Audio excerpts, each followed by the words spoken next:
नमस्कार, जनप्रवास सुपरफास्ट में आपका स्वागत है। मैं हूं हेमेंद्र सिंह। नजर डालते हैं आज की सुर्खियों पर। केंद्रीय स्वास्थ्य मंत्री डॉक्टर हर्षवर्धन ने कोरोना को लेकर की बातचीत का 7 दिनों में 80 जिलों में नहीं मिला कोई संक्रमित मरीज। डॉक्टर हर्षवर्धन बोले, देश में टेस्टिंग किट तैयार करने की हो रही है कोशिश। मई के अंत तक 1 लाख टेस्ट रोज करने की है योजना। कोरोना संकट पर स्वास्थ्य मंत्रालय ने जारी की नई एडवाइजरी का हल्के लक्षण वाले मरीजों को घरों में करें आइसोलेट। स्वास्थ्य मंत्रालय ने एडवाइजरी में होम आइसोलेशन की रखी शर्त का आरोग्य सेतु ऐप को हर समय रखना होगा ऑन। आइसोलेशन में घर 24 घंटे एक व्यक्ति करे मरीज की निगरानी। हमेशा ट्रिपल लेयर मास्क को इस्तेमाल करे मरीज। स्वास्थ्य मंत्रालय बोला, प्लाज्मा थेरेपी को लेकर देश में चल रहा है प्रयोग। दुनिया में कोरोना के लिए अभी कोई मान थेरेपी नहीं, गलत है दावे। भारत में कोरोना के संक्रमित मरीजों की संख्या बढ़कर हुई 29,607। अभी तक 934 लोगों की हो चुकी है मौत। 6,869 मरीज हुए ठीक। महाराष्ट्र में बीते 24 घंटे में संक्रमण के 522 नए मामले आए सामने। राज्य में संक्रमित मरीजों की संख्या बढ़कर हुई 8,590। मध्य प्रदेश में अभी तक 2,165 लोगों में हुई कोरोना संक्रमण की पुष्टि। इंदौर से जांच के लिए पुणे भेजे गए वायरस के सैंपल। राजस्थान में आज 66 नए मरीजों की कोरोना रिपोर्ट आई पॉजिटिव। संक्रमितों की संख्या बढ़कर हुई 2,328, जबकि 744 मरीज हुए ठीक। दिल्ली में कोरोना के संक्रमित मरीजों की संख्या बढ़कर हुई 3,108। राजधानी में प्रत्येक 10 लाख पर 1,862 लोगों की हो रही है जांच। बिहार में अभी तक 346 लोगों में हुई कोरोना वायरस की पुष्टि। राज्य में संक्रमण से मुंगेर जिला सबसे ज्यादा प्रभावित। गुजरात में कोरोना के संक्रमित मरीजों की संख्या बढ़कर हुई 3,548। राज्य में 394 लोग अभी तक ठीक होकर जा चुके हैं घर। यूपी के आगरा में आज फिर मिले कोरोना वायरस के 9 मरीज। प्रदेश में संक्रमितों की संख्या बढ़कर 2,000 के पार पहुंची। नीति भवन के निदेशक स्तर का अधिकारी पाया गया कोरोना पॉजिटिव। बिल्डिंग का सैनिटाइजेशन करने के बाद किया गया सील। मुख्यमंत्री योगी ने लखनऊ स्थित लोक भवन में की समीक्षा बैठक। 11 समितियों के अध्यक्षों के साथ कोरोना की स्थिति पर की चर्चा। मध्य प्रदेश में फंसे यूपी के मजदूरों को वापस लाएगी योगी सरकार। मुख्यमंत्री योगी ने दिए निर्देश, कल से शुरू होगी प्रक्रिया। सीएम योगी ने लॉकडाउन का सख्ती से पालन करने का दिया निर्देश। कहा, मरीजों के इलाज के लिए कोविड अस्पतालों की बढ़ाएं क्षमता। सीएम योगी बोले, 15 लाख लोगों को तत्काल दे सकते हैं रोजगार। कोरोना वायरस से यूपी में नहीं है संभावनाओं का अकाल। कोरोना के बढ़ते मामलों को लेकर मध्य प्रदेश सरकार ने उठाया बड़ा कदम।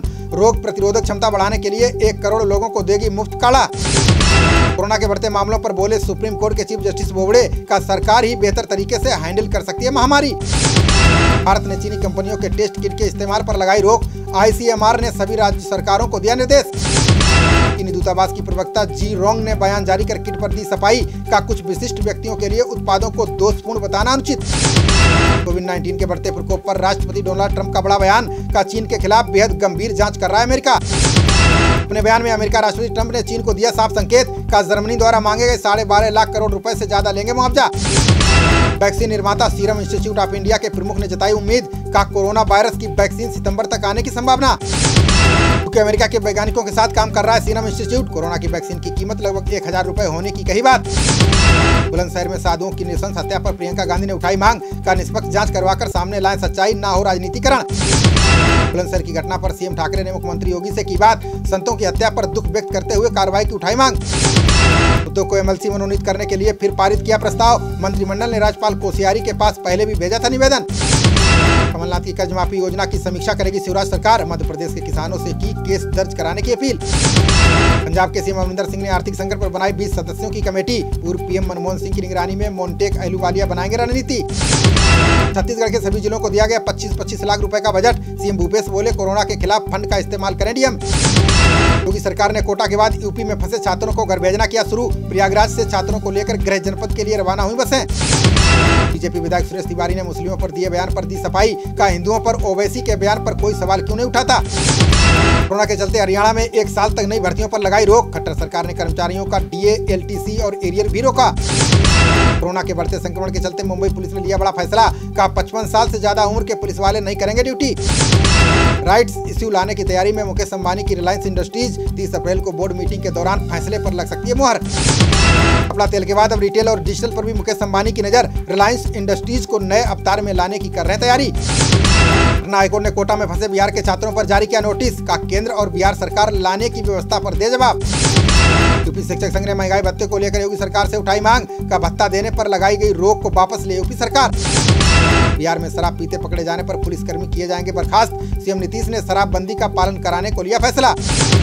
लॉकडाउन के बीच सपा अध्यक्ष अखिलेश यादव ने केंद्र सरकार को घेरा का, देश को जान जहान खान पान और कारोबार की जरूरत। बुलंदशहर में साधुओं की हत्या के मामले में अयोध्या के संतों का बड़ा ऐलान। संत राजू दास बोले, लॉकडाउन के बाद खुद करेंगे घटना की जांच। कोरोना फैलाने वाले जमातियों की करतूतें सामने आने के बाद नया स्टंट, अब खून दान करने का ढिंढोरा पीटकर समाज का आईना बनने की कोशिश। सुप्रीम कोर्ट ने एक राष्ट्र एक राशन कार्ड को लेकर केंद्र को दी सलाह, का लॉकडाउन में कार्ड योजना को लागू करने पर करे विचार। प्रवासी मजदूरों के लिए लगातार खाना वितरण कर रहा है अटल फाउंडेशन, गुरुद्वारे सहित तमाम जगहों पर 600 से 700 लोगों को रोज खिला रहे खाना। अटल फाउंडेशन की अध्यक्ष रफा सिंह ने बनाकर बांटे 15,000 मास्क, जरूरतमंदों के अलावा पुलिस को भी वितरित किए मास्क। हिंदू युवा वाहिनी की महिला मोर्चा की प्रदेश अध्यक्ष बनी सुभा सिंह चौहान, कहा राष्ट्रीय नेतृत्व के निर्देशों के अनुसार करूंगी काम।